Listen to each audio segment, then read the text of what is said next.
করেন আপনি শুনেন। আপনাদের মতো লোকের জন্য আজকে আমরা মেয়েরা স্বাধীনভাবে চলাফেরা না না করতে পারি। আপনার সাপোর্টেই কথা, আপনার পক্ষ থেকে কথা বলছি। ওয়েট মামা, ওয়েট। তুমি রিক্সা নিয়ে বেরোছো ভালো কথা, তুমি তাকে নিবা না সেটাও ভালো কথা। তুমি তো একটা মেয়ের ড্রেস আপ নিয়ে কথা বলতে পারো না।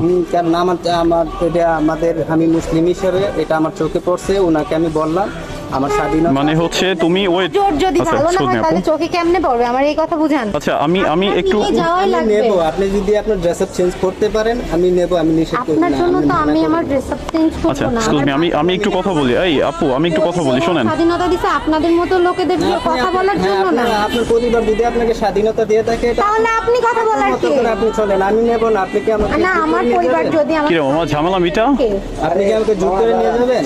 আমার পরিবার আমাকে এইভাবে দাঁড়ান ভাইয়া, আচ্ছা, আমার আপনার- পরিবার আমাকে এইভাবে পড়ার স্বাধীনতা দিতে, তাহলে আপনি বলার কে? আপনার পরিবার এভাবে স্বাধীনতা দিছে সেটা আপনার- আপনি মামা আপনাদের রিক্সা পরিবারের চালাই ব্যাপার। খান, আপনার কাজ রিক্সা